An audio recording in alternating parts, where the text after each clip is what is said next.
Welcome to HJT Design Radio Straight Talk, a show dedicated to exploring all aspects of creating a great dental office, where the only dumb question is the question that's not asked.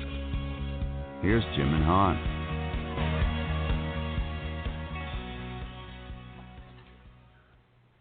Good evening, the HJT Design Radio Straight Talk, Episode 0. Welcome, Jim Jarvis, the J in HJT Design here. And with me, I have my good friend and business associate, Han Tron, which is the T in HJT Design. Welcome, Han. Good evening, Jim. Good evening, everyone. Thanks for logging in with us. Yeah, this is going to be a very enjoyable and actually an exciting opportunity for us to open an avenue of forum, a discussion, a review that we've never ever been able to do in our field. HJT Design is a organization that was created. It was the brainchild of Dr. Bill Hunsinger. He's the H in HJT. Actually, he was one of Han and I's clients before we went into partnership together. And he came up with the idea that he thought there's got to be a better way to design and build dental facilities and do it in such a way that wasn't so labor intensive, so time consuming, and also something that was less costly. And so he came up with the idea. We sat down together around a table and hashed out, this would work. And we've been doing this together since we opened our doors in 2006. Have had opportunities to work, Han, you've worked all over the country and all over the world, actually. Well, it's not all over the world, just about 3 countries. But yeah, we're global. We designed dentist office across the country, pretty much from coast to coast and north to south. Wherever you are, we can get to you. Exactly. And our company is actually created with the mission to provide a service that's beyond our clients' expectations as we create these solutions towards your goals. We're unique. Really, there's no one else out there that's like us. And with the expertise of the 3 talents that we pull together, it allows us to efficiently, effectively create these new offices, whether it's a new office, whether it's a renovation of an office, whether it's all aspects, I guess, when it comes to the dental design world. And Han, why don't you take a little opportunity and talk a little bit about what, your expertise and what your role is within our organization? Yeah, my primary role is to design everything and every project. The things that are unique about us, I think, is we came from from an industry that gave us a lot of different level experiences, different industries that we can bring to the table that help not just to solve dental specific problems and challenges, but that we can bring ideas that are used in cross industry to enhance the design and the function of dentist offices. So my role is from the very start is to initiate with the potential client, answer all their questions about their needs, their wants, their goals, mainly just to walk them through from the very inception of the project, whatever that may be, whether it's working with a existing office that had been around since the 1980s, and modernize it, improve the flow and the efficiencies and the function of the facility, as well as bring it up to date aesthetically, or it's just a raw raw space in a retail facility or business office, and envision what it can be, and then work with them to identify their needs at presently, as well as when they grow, so that way when we proceed with the design, it can be designed with the understanding that as they grow, the expansions into additional space would not disrupt what they have currently, and it could be done in such a way that is a lot smoother than starting from scratch. So designing with the end vision in mind, help them to plan their existing facility and their future goal as well.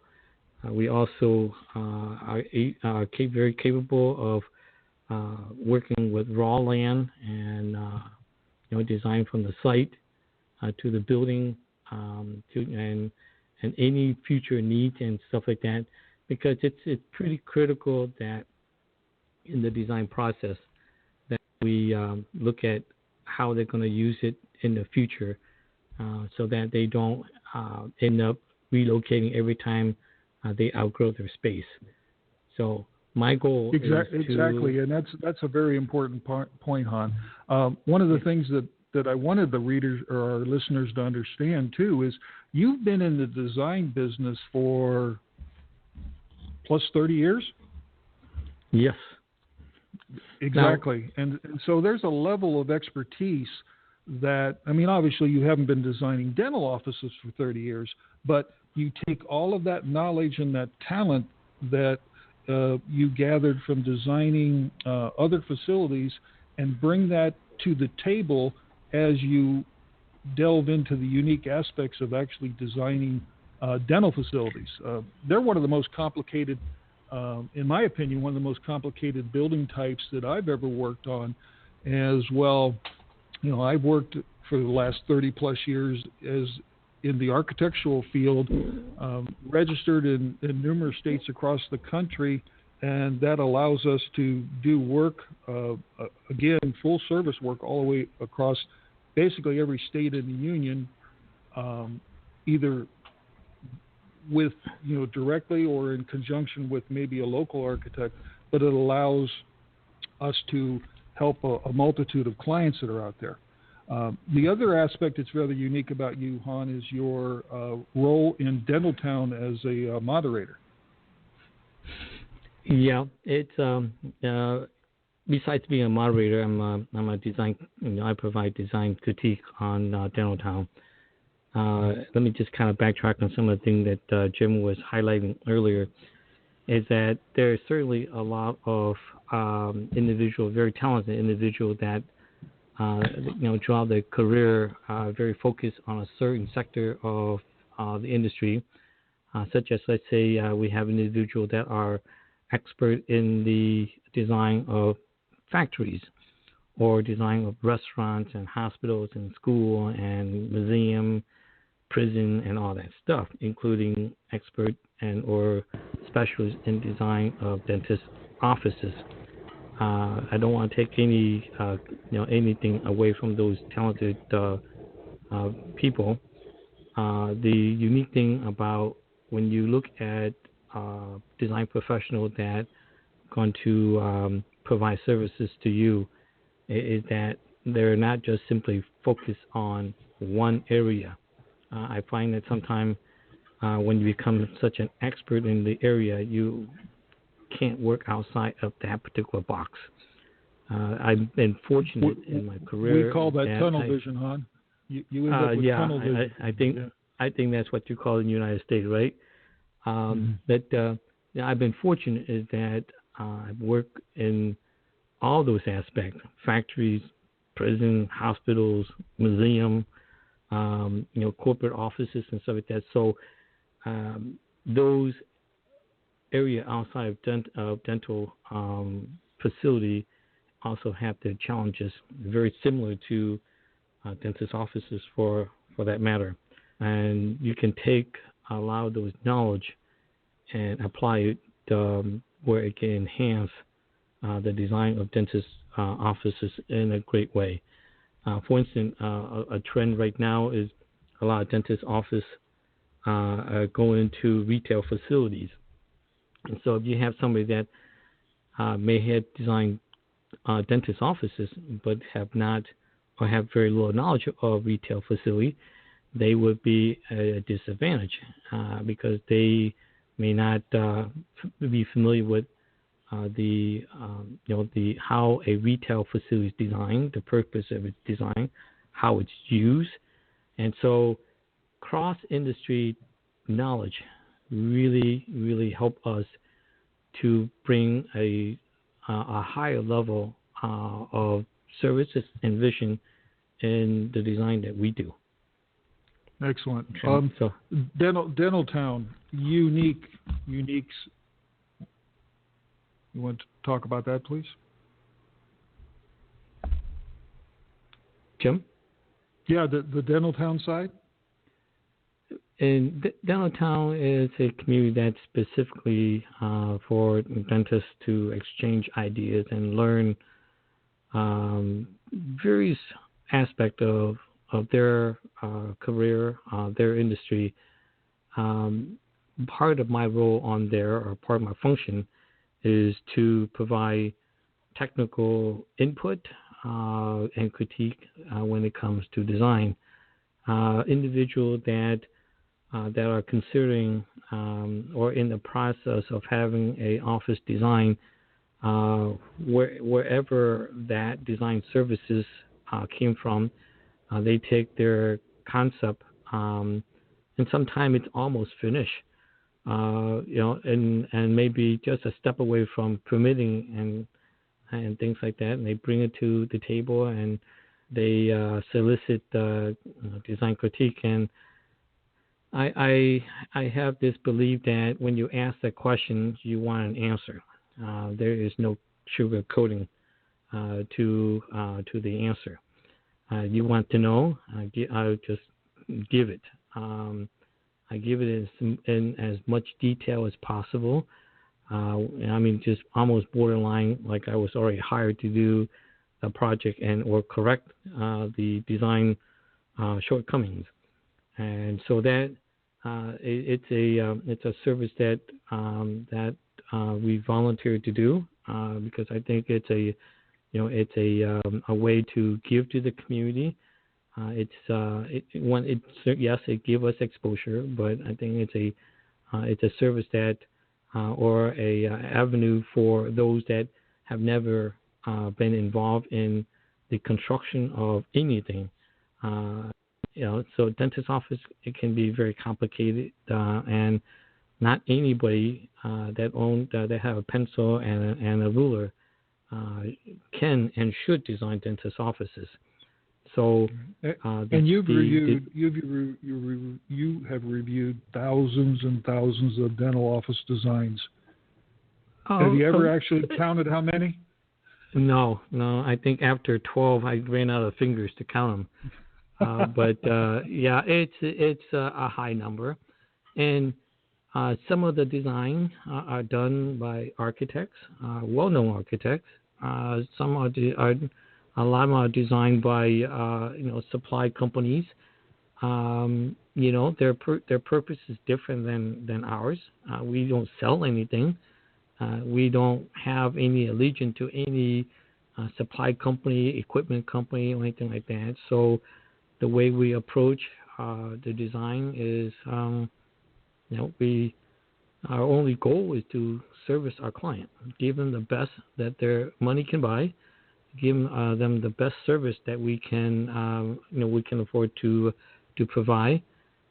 Do everything that we can to make sure that that every square inch of that facility that they have is put to optimal use with the best that we can do.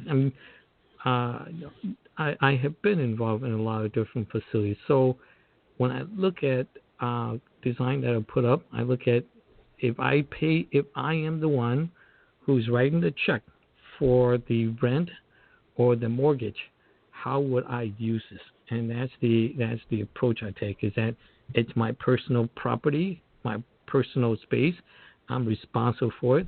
I'm going to get the best out of it, and whoever posts that the layout or that design will be the beneficiary of that particular ambition or that particular vision. So it could be, in fact, the design could be done by Frank Lloyd Wright for that matter. I have, we just look at that as it's a design, what was done, why it's done, and where can it be improved, and we throw it on the table and let that individual who posted take that back to their team and make the modification if they deem so appropriate. Otherwise, they move forward with what they have. After all, at the end of the day, we make the recommendation. They take it or leave it, and they live with what they have. That's exactly. It's a free it's a free service. I guess that's why we work so well together in all the things that we do. Is both Bill, you, and I have the same philosophy. We're here to basically give the advice. We're here to give our professional opinion. We're not here to tell a client what they want to hear.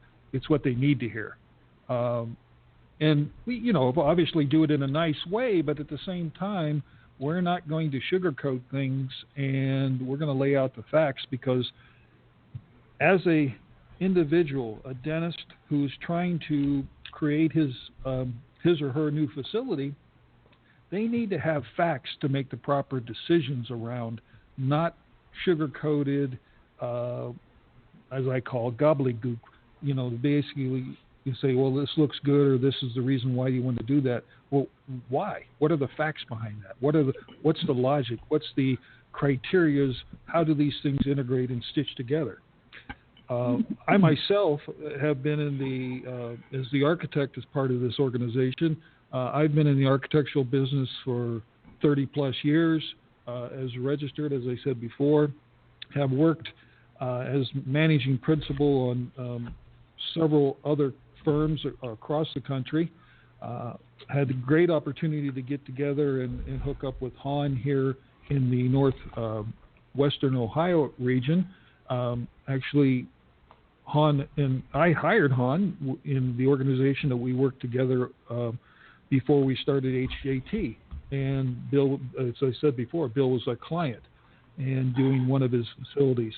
Then obviously we all hit it off. We all work well together, and Bill came up with that idea. My expertise is really come into the mix in dealing with the architectural component. Most people don't understand what an architect even does. As an architect, they do blueprints, Jim. They do blueprints. Right, and they're not even blue anymore. The last set of blueprints I saw was actually for my house, which was built in 1927. Quite a while ago. Documents that were well over 90 plus years old. And as an architect, we're actually the conductor. We're the conductor of this orchestra, of the team, the team that is going to be pulled together. And we're going to be talking about a lot of these aspects in our future episodes. So I don't want to get too in-depth into these areas, because in actuality I could burn up the whole time slot that we've associated for today's first episode. But we orchestrate this team that is comprised of, obviously, your designer, the architect who deals with areas of code. We deal with areas of constructability. We deal with the spatial requirements. We deal with aesthetics. As we deal with working and orchestrating, coordinating things like the civil engineer, the mechanical engineer, the plumbing engineer, the structural engineer. There is a list, a multitude of individuals that are part of the team that most people don't even understand or realize that they need to develop a facility. And that could be a facility that is just a renovation of an existing retail center. It doesn't always have to be something that's coming out of the ground from straight blank dirt. We orchestrate that. We help to pull everything together so that the ultimate goal is that we create something that works for the client, satisfies their needs, specifically when it comes to their spatial requirements, their size requirements, their operatory numbers, what all needs to accomplish within that particular building, along with the life safety issues that are required by code. And it's all those nasty little requirements that most people don't even realize that exist, like things like handicap codes that require doorways to be of a certain size, stair requirements, corridor requirements, fire ratings, all these complicated, unique areas that need to be accomplished that get integrated into what Han talked about as the blueprints. Those blueprints are actually just a tool of what we create. They're given to a construction entity, be it a general contractor or a trade contractor or project manager, and that person then builds your facility from those blueprints. We tell them how it needs to be built. We show them of what materials, what colors, what construction techniques, so that it is built properly. We also help in the construction process by doing things like reviewing shop drawings. Shop drawings are things where the contractor will say, okay, these are the pieces of equipment that I'm going to put in here. Are they the right ones? We have to review them to make sure their detailed instructions match up with what we design. So all of that expertise from all the project types that I've worked on over my career, everything from health clubs to churches to retail centers, office structures, multi-story facilities. We bring all of that together so that, as Han said, you have this wealth of information that allows our construction of a facility done by a contractor to benefit from that and effectively do it in a much quicker, more efficient way than others. So we're very proud of what we do. We're also very humble in the opportunities that we've been given, because a lot of times Han and I and Bill will look at each other and say, wow, we really would have been able to help so much more if we were brought in earlier. I guess that's one of the biggest aspects that sometimes we discuss between ourselves, is if we would have been brought in earlier to the process, we could have saved our client so much money, so much frustration, so much time, all those kind of things. Yeah, we do have more stories to share. It's never too early to bring us into a project. And you should bring us in early. And Yes. in our second segment, probably we can kind of touch base on why you want to work with an architect, versus a supply company, for instance. So it could possibly answer a lot of the questions to start out. But Jim left out one item on the list of who we are, is that after 30-some years in the architectural field, we're still very committed, very excited about it. Still, get up in the morning and go, what can I do? So it may sound a little cliche, but we love what we do. That's true. We have to go through this every day, right? Yeah. I mean, it can be, once in a while you get a project that goes super, super clean. But there's, regardless of the project, where we start and where we end, there's a lot of pieces to corral together and hold together, because there's literally millions of moving parts moving in a different direction, and it's challenging, but it's it can be very fun if it's done properly and having the right people, the right team to work on it. Yeah, the rewarding part is to me, the most rewarding part is when you look at that original design that's created in 3 dimensions on a computer, which is, by the way, how we design. You'll get an opportunity if you ever want to work with us to be able to see that kind of work. You'll see the reality in a 3D world, in a virtual reality. Then to see it actually come up out of the ground and to be built and to stand within that space and experience it, knowing that you're positively affecting every person that comes through those doors. That's just to me, it's very exciting and also humbling to be able to know that we can have that much impact on someone, as well as make it a very profitable facility for the client, the dentist who's trying to, grow a business and be able to better himself along with, his staff. It's just a very rewarding career, and wouldn't change it for anything. Now, with Bill's expertise as part of the team, we haven't had a chance to talk about him. Bill's been in the business. Yeah, about him. He's been in the business for years and years and years. 83. He's got numerous practices. I think. How many now, Han? Let me see. He had 2 general practices that I'm aware of. Has an orthodontics practice. Yeah, just opened the Waterville one, so that's 3 general practices. 2, at least several labs. Yeah, several labs. So, and he said before, he has literally renovated and built dozens of projects. So he's already done all the mistakes that everybody needs to ever do. Why reinvent the wheel? There's just a level of expertise that Bill brings to the table, and knowledge base that is it's priceless. To be able to have that as we work through our clients' needs and try to meet their desires to be able to what they're trying to accomplish. Yeah, Bill is still very active in dentistry, so he still see a lot of patients. Perhaps one of our episodes we have him on, so you can call in and pick his brain.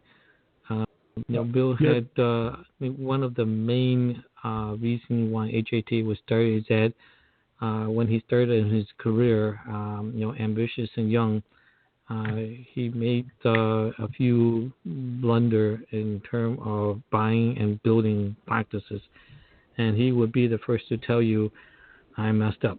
That was the wrong thing to do. It's a waste of time, waste of money.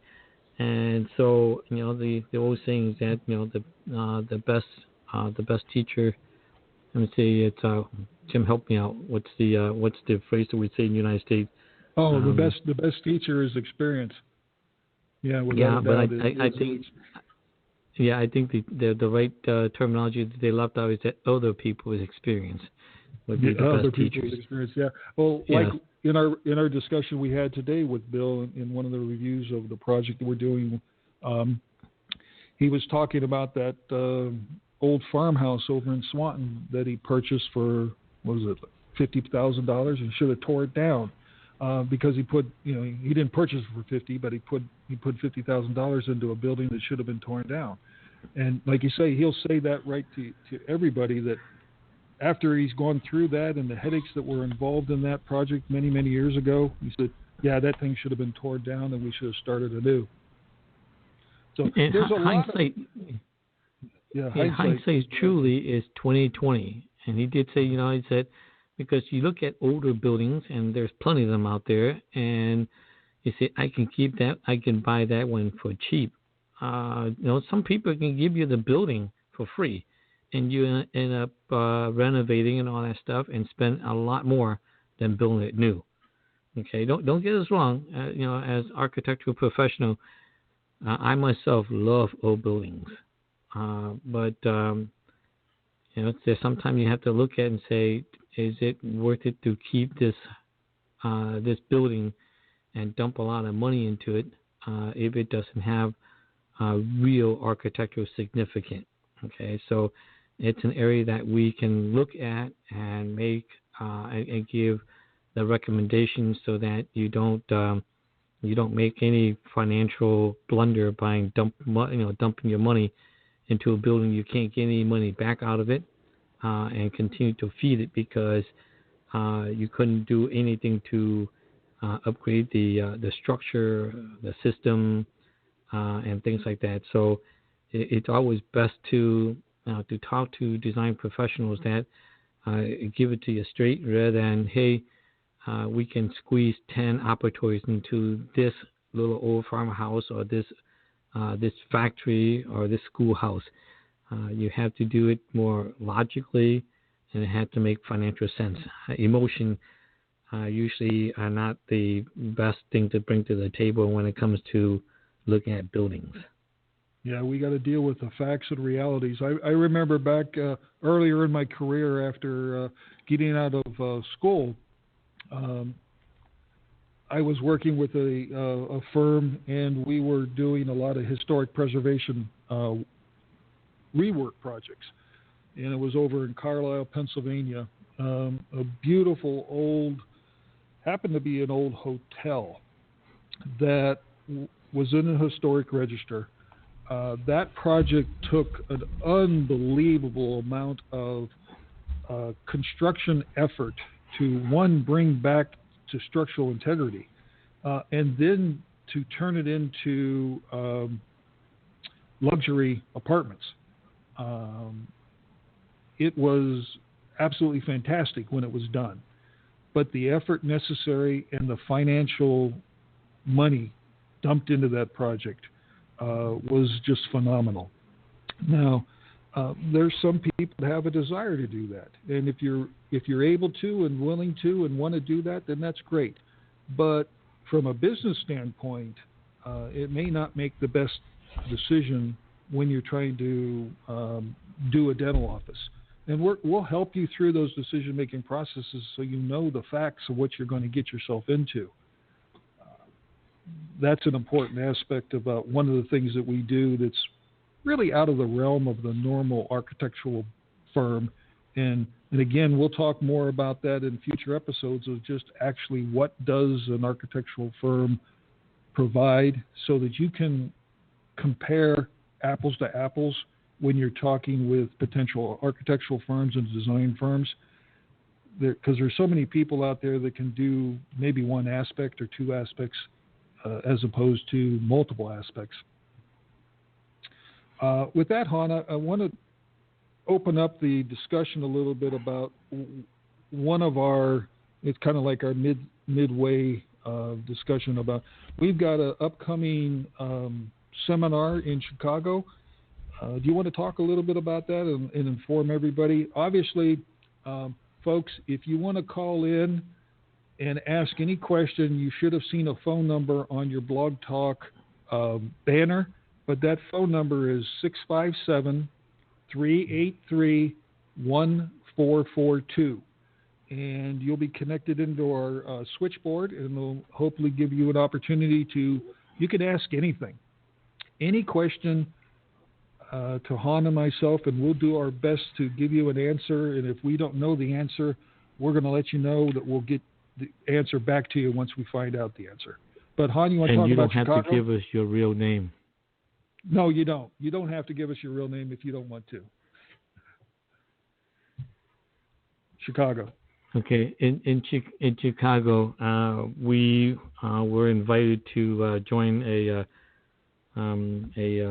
continuing education course on extraction. So the presenter, Dr. Tommy Murphy, want to provide various expertise to the weekend, so that the attendees can get exposed to various things and meet those that provide those expertise face to face and ask the questions that they normally don't have the opportunity to do, and so we're going to be there. The three of us, the HJT team, will be there to introduce ourselves, tell them about a little bit about our services and what we can do, and then have a session that they can ask and pick our brains of perhaps things that they have going on that they're still trying to figure it out. Because on a daily basis, when I provide design critique, it could be as simple as, hey, I'm thinking about using pocket doors. What is the pros and cons? Or my office is really noisy. What should I do? Or I know my carpet's been down at 30 years and it grew ugly on me. What would you recommend? And things like that. So we'd be there to to be part of the CE course, and hopefully some of you that are aware of it or attending it. If you have a project that you're working on or considering, and it's already in process, and you're trying to see if there's a better way to do things, let me brag a little bit. Yes, I know how to make a better mousetrap. Okay, so bring your stuff and sit down, and we'll go through it, and then perhaps I could help you to get to the next level with your office design. Okay, so do we have a contact information or a way that our listeners can, if they would like to be part of the upcoming seminar, which is what date? August the 25th, is it? The 25th. Yeah. It's in Chicago at the O'Hare. Jim, is it the Holiday? I believe so. Is it the Holiday? Yes. Okay. Mm-hmm. We probably can put this on our website, and we probably should put this on the website. I'm sorry, I wasn't prepared to present and provide the address and location, but it's on the 25th. If you log into our website at www.hjtdesign.com and post a question to us, we can provide that to you. But I think it should be a great event, and it gives you an opportunity to hopefully meet us in person, and maybe you know that we're pretty, we're decent guys, just trying to do an honest job. Exactly. Another thing that you can get on our website, if you would like, is our construction guideline booklet. It's a downloadable booklet which goes through a lot of the aspects of the design process. It's a good basis for at least the dentist to be able to look at, to be able to understand the basics of what they're potentially going to be getting themselves into. It's got a lot of pointers involved in it that allows you to have a good knowledge base as you're trying to move forward with your design. Yeah, it's a lot of information they didn't teach you in dental school. Exactly. Okay. Exactly. No, if you are contemplating and we're planning, to start your own practice and stuff like that, and really, again, we don't sell anything. It's the information there is for you for free. Knowledge is power, and I strongly believe in that. Being informed will help you to make the best decision for yourself. There's nothing worse than being convinced that you should do this or that when you don't really have a full understanding of what it's about.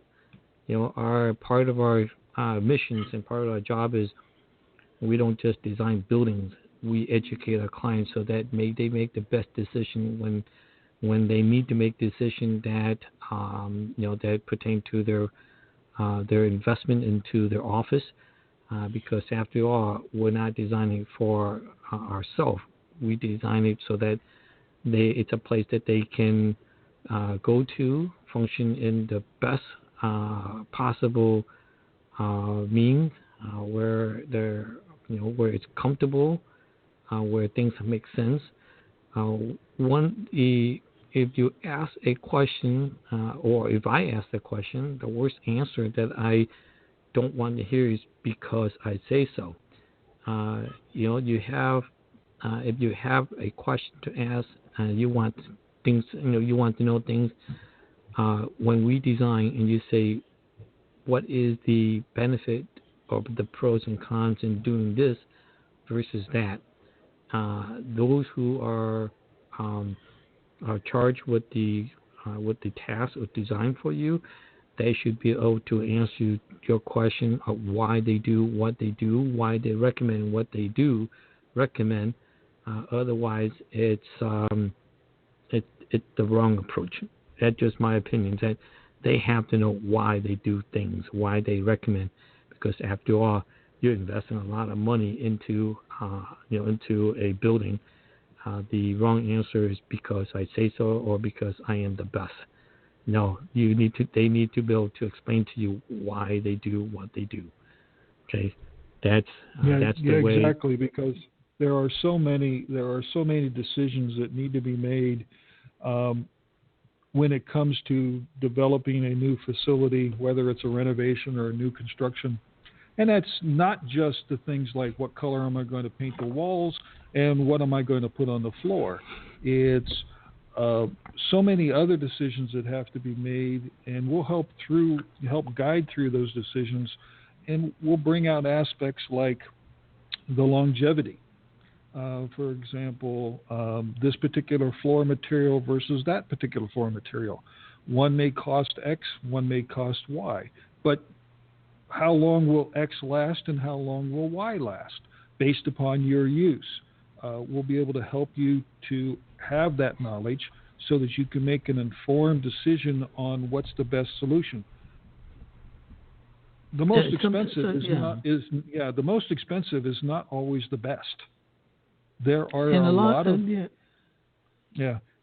of inexpensive materials that are, if used properly and placed in the proper location for that particular use, are very good and last quite a long time.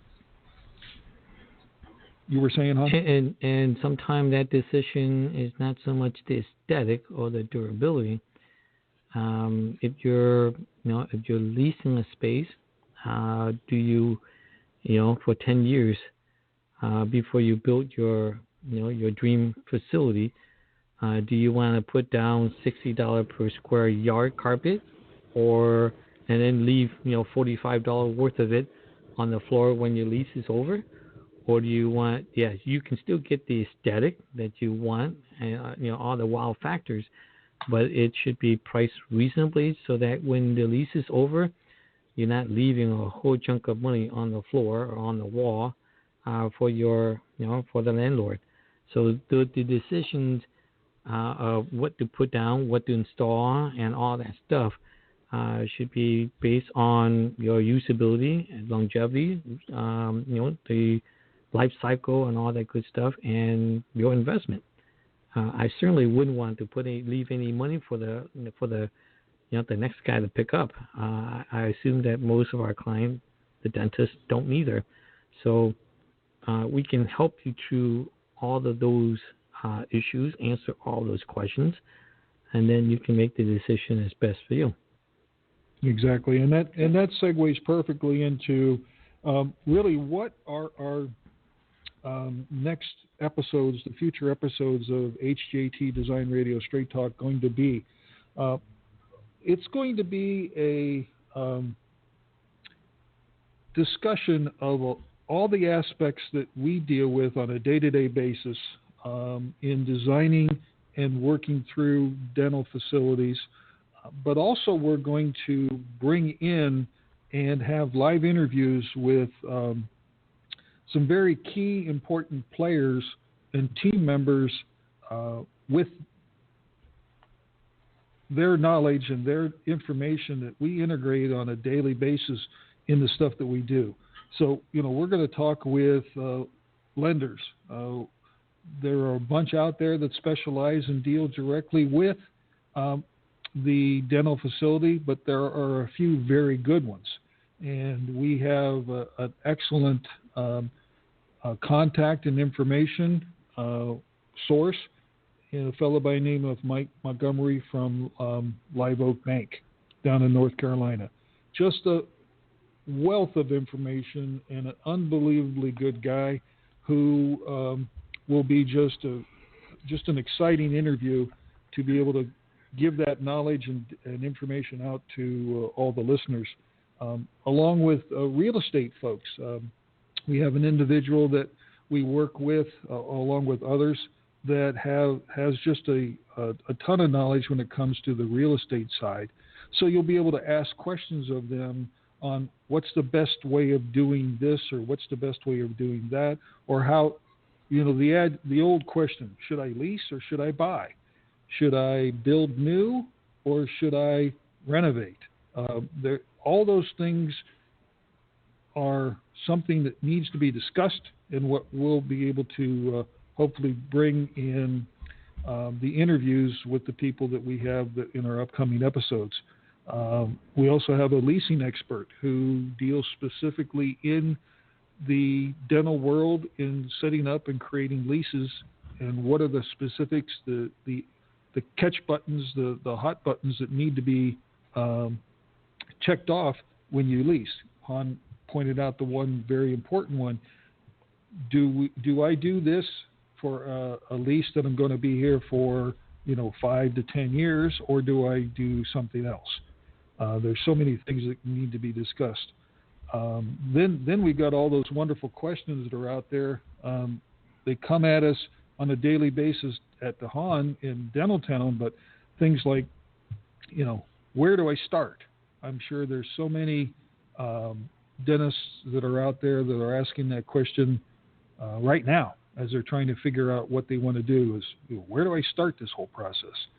Or things like, who do I need on my team? We're going to go through that. That's going to be one of our upcoming episodes of just the whole team, outline who they are, who you should have on there, and what you're going to do with those individuals and what you expect from them, what they should do as a team member. Here's a good one, Han. Who do you talk to first? How would you answer that one? Yeah, that's right. I think it depends on what they sell. Exactly. Okay. You got to be so careful about who you talk to.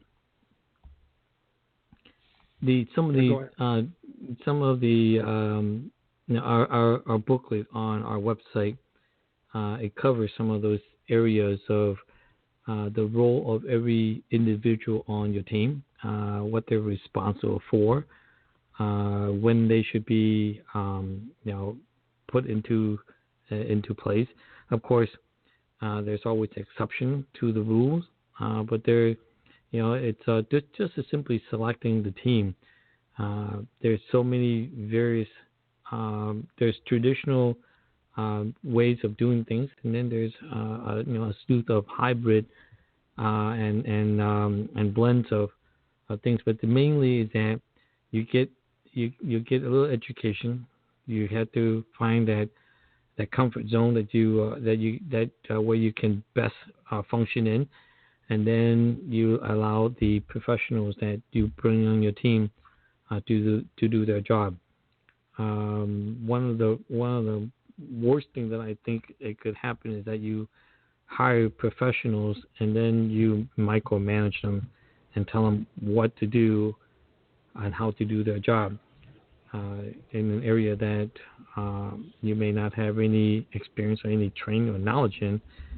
You're not doing yourself any service. So there's just so many various ways of doing things. There's so many ways that you can really mess up. So getting informed should be the very first thing. And again, who comes to the table first? Well, you have to determine that. But we can only give you the information, and then you make the decision. Right, Jim? Yeah, exactly. Now, obviously, we always like to say we like to be the first ones to be part of the discussion because we're going to give the facts as opposed to anything else. But we let the doctors make that decision. Here's always a very important one. We're going to have a complete episode on how many ops do I need? I mean, that's a question. How many times do you see on Dental Town? How many ops do I need in my new practice or my renovation or my new build? Just a difficult thing to actually answer in a short sentence because there are so many factors. There are the factors of, review what your current patient level is. Where are you at? what your demographics will allow you to do within your region. Bill was valuable in reviewing all of that, and he'll be able to very quickly identify what you need to be at, where you're at within your practice itself. Are you looking to bring on associates? Do you already have associates? How do your associates work? I mean, there's just a plethora of questions that will need to be asked to help answer that question on how many ops do I need. It's not just as simple as say, well, you need 6 ops no matter what. Well, you might need 12. And that's just a very, very crucial. And then bring into the aspect the architecture and designs. Okay, where are you going to place it? Where is it going to be? What's your property like? Do you have property? If you do have property, can you fit that many ops on that particular property with all the other things you need to have, which is everything from green space, parking spaces, and of course, building. Here's a great one: is how can I afford this? Han, we've talked about that thing at length with Bill. I'm sorry, Jim. You broke off for a second. I'm sorry. One of the future episodes we're going to have, especially with Bill as part of this, is how can I afford this? So that's the $1 million. Yeah, that's the $1 million question that we get asked a lot after how many ops do I need? Is how much it's going to cost me.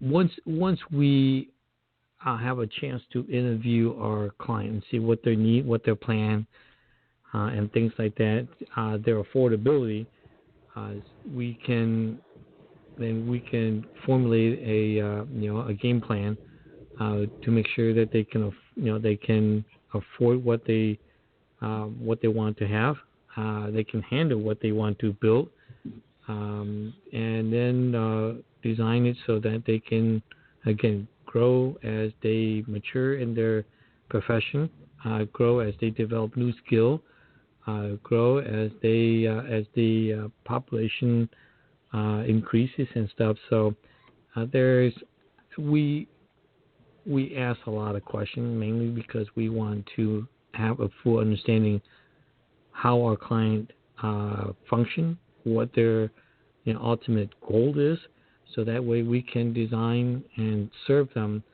in the best manner possible, so that they have what they want rather than what we want them to have. Exactly, and it's unique to the individual dentist. We've done numerous dental facilities around the country, and not a single one are alike. I can say that without a doubt. There's not a single one that has a specific style. You can't go by and pick out a HJT dental office design. That doesn't exist. That's true. Yeah, each one is unique. Each one is different. Each one is specifically special to the individual dentist. And I think we're very proud of that. I know I am. Yes, Jim. It's a characteristic that I think that I can brag about. I have been in several firms that are specialists in their field. Healthcare is one of them, and museum and so on. And I find that that it was disappointing to learn that they are more production. They're geared more toward production than creation. So when you go to a facility that was done by those organizations, you can almost pick out who, without knowing who did it, you can almost identify the building that they've designed. For instance, there is a company that, in Ohio, if you drive through the Ohio and Michigan area, you can pick out their building and say, oh, that was done by that company because all their buildings had green roofs or red bricks. Okay. I don't know of, I'm assuming that most people, most clients, most dentists want their want their office to be uniquely identified, their style, their taste, who they are, rather than one that was done and duplicated in so many ways that belong to others.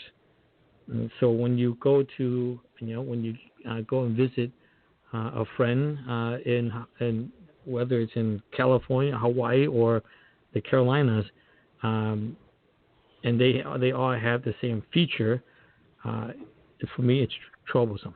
Okay, so when we approach our design for our client, it is all custom. There isn't any component that we pull out and say, I like this, and we're going to use it from here on. Everything is designed specifically for the space, for the client, and it's not mass-produced. Exactly. Now, the other area that we're going to discuss on a weekly basis, because we're going to have this show every Tuesday at 8 p.m. And I'd like one of the topics to be, Han, to pull out a hot topic from the Dentaltown Forum. So next time when we have our show, hopefully we'll have a hot topic that was been discussed that week, and we'll discuss a little bit about it and our opinion and our thoughts on that particular topic. Now, one of the things that we want to all go ahead, Han. And of course we welcome any caller to to call into question or want to talk about anything besides the hot topic of discussion, because we're always open to provide answers that you need to have answered. Exactly, and again, at any time during the show, you can call into the guest call-in number at 657-383-1442. That'll put you onto the switchboard, and we'll be able to listen to you live. And as Han said, you don't have to give your real name unless you want to. That's right. That's right. I equate that to like being in school. I don't know too many people who want to sit in the front row and raise their hand to ask their question because they're afraid that all their peers are going to think they're a dummy for asking that silly question. Again, for us, we believe that the only dumb question is the one you don't ask. Exactly, without a doubt. If you don't ask a question, what can you do? Well, the other area that I wanted to bring out that is if you'd like to have more information about HJT Design and what we do, you can get more information at our website, www.hjtdesign.com, or we can be contacted directly through our 800 number. It's 1-866-213-1268. You can ask for either myself or Han. And if we don't have that answer that you're looking for, we definitely will do everything we can to get an answer back to you. We have just a few more minutes here before the end of our hour show here, and we haven't unfortunately had a caller call in for the question. So I guess I wanted to throw out a question that we've seen asked so many times before, and let Han throw a couple things at it, myself throw a couple things at it, and that has to do with how many operatories can I get within a particular space or size? Han, is there a rule of thumb that should be utilized when beginning the planning process of how many ops and how big should they be? Yes, Jim. If you're, it depends on where you are in your career, whether you know how many treatment rooms you're gonna want. There is a rule of thumb we call the design factors. Of course, this is what we use at HJT. Other organization and supplier may have a different answer. Our goal is to utilize as little real estate as possible, because when you lease space for 10 years, every square inch count. Okay. However, with that in mind, our goal is not to squeeze you into, a little closet where you can't move around to function in. But the design factor that we often design around is between 300 to 350 square foot per operatory. That factor there would include all of your administration area, your clinical area, your staff area. So if you are looking at a building, let's say a 6 operatory practice, you simply multiply that by 300 to 350, and that would tell you approximate size of an office space you need. Okay, and then we can certainly go into greater detail of let's say that's, of course, that's leasing. If you are building a brand new building, the same principle apply, but then you would say, how much land do I need? Okay, we can, we have formulas that would figure that out as well. So, Jim, I think that's kind of pretty much covered that in terms of what is the square and how big of a space you need based on the number of operatories you're looking for. Exactly, and that's just a rule of thumb. That's not a hard, fast, thou shalt do this and only this. There are so many other factors that are involved in that decision that it may be a little bit bigger, it may be a little bit smaller. What are you trying to accomplish within that particular operatory? Do you have side cabinetry on both sides? Do you have only cabinetry on one side? Do you have no cabinetry? There are just a multitude of areas in there, but that's a good rule of thumb to at least begin in the planning process around. Correct? Yeah, I think in the process, in the planning process, you should identify all your needs, all your wants, all your things that you like to have, and your must-have stuff. For instance, it is a rule of thumb. Okay, some may say, I'm the doctor. I definitely want to have my own toilet room. I want to have my own gymnasium. The more that you want, the bigger it becomes. So just a straightforward, this is a dental practice with X number of chairs for patient in the waiting room, the requirement for, public toilet room, your staff area, your staff room, mechanical room, sterilization, lab, and yada, and all your list of the typical items on your shopping list. The rule of thumb of 300 to 350 square foot should accommodate that. The important thing is the best shape for a dentist office is that sexy rectangular shape. Okay, with as few columns as possible. No, a hexagonal shape or a star shape, space with numbers of jocks and stuff like that isn't it, because it will cost you a lot more for a lot less usable, spatial space. Excellent. Also, just to step back, we do have the information about August's 25th. Yes, over there Saturday. It is you go to www.weteachextractions.com. I believe it's $414 for 8 hours of CE, and there will be 11 hot topics dealing with dentistry.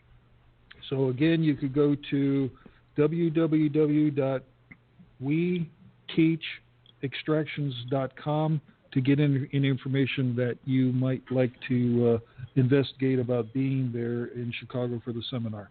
And it's not just going to be the three of us. There are numerous other individuals. The contact for that is Dr. Tommy Murphy. Exactly. Well, I think we reached the time on our show, so I'd like to say Thank you for joining us and being part of our very first episode 0. And we look forward to everything we can potentially have a discussion about in the weeks and shows to come. Thank you, Han. Have a good evening, everyone. Thanks for tuning in.